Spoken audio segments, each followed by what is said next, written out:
Although we have made great strides together as a nation, I'm very much aware that there are places within this country where people lack access to the productive, economic, health, and social infrastructure that will help them make the most of their opportunities and create a decent life for themselves and their families.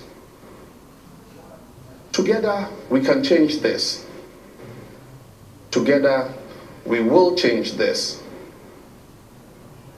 Fellow countrymen and women, in the next 2 weeks, I'll present an agenda to the nation on some policy measures we need to take to consolidate the progress we have made. I wish to preside over a country whose ethnically divergent people are its greatest source of strength, talent, and innovation. A country whose energies will be concentrated in extracting the most extraordinary aspects of our differences and transforming them into a source of growth and enterprise creation. I encourage our young people, both men and women, to embrace these qualities in all that they do.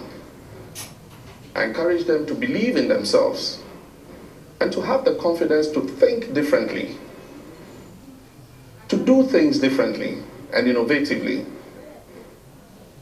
Whether that involves developing and designing new technologies that can be applied in cost-effective ways to change the day-to-day lives of their communities, or whether it involves making their voices heard by offering inputs as to how to improve our educational system so that it's more responsive to the needs of students and more effective in teaching the information and skills necessary for our graduates to compete with their peers across the world. Or whether it involves being engaged in acts of social responsibility, such as ensuring that the environment in which our communities are conducive for human habitation. Our young men and women can each in their own way become active partners in the creation of a better nation. In this vein, I encourage everybody, male or female, young or old, to take ownership of this country by limiting the voices of pessimism and negativity that seek to break us down as a society rather than build us up. The voices that try to sway us away from a conversation of constructive efforts and involvement and turn us towards a pattern of petty name-calling and baseless personal attacks. Our growing democracy deserves more from us than that. And my fellow citizens, our country, whose independence and stability has been hard-earned, deserves more from us, from our politics, than that. I believe that Ghana, our great nation, has yet to see its greatest achievements. For all of our past successes and accomplishments, which are praised the world over, I believe that the best we Ghanaians have to offer lies ahead of us and not behind us. Given our ability to negotiate a potentially challenging but seamless political transition through the sterling performance of our democratic institutions, our judiciary, our parliament, the security services, and a vibrant and largely responsible media, I am fully confident that greater success is within Ghana's grasp, and we shall continue to be a beacon of hope and pride to Africa and the world. Countrymen and women, our nation goes to elections in December this year.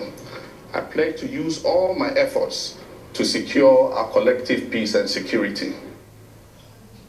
Osajifo Dr. Kwame Nkrumah, our founding father, the first president of the Republic, is famously quoted as saying, "We face neither east nor west, we face forward." My brothers and sisters, I want to thank you once again for the support that many of you gave to me as president during this very difficult time.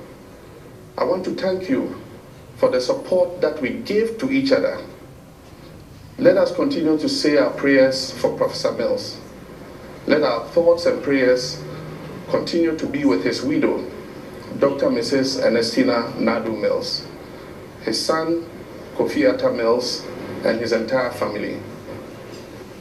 In the coming weeks and months, let us also continue to stand proud and united as we face forward to work together to create a thriving Ghana, one that is better, greater, and stronger than it was before. May God bless you, and may God continue to bless Ghana. I thank you for your kind attention.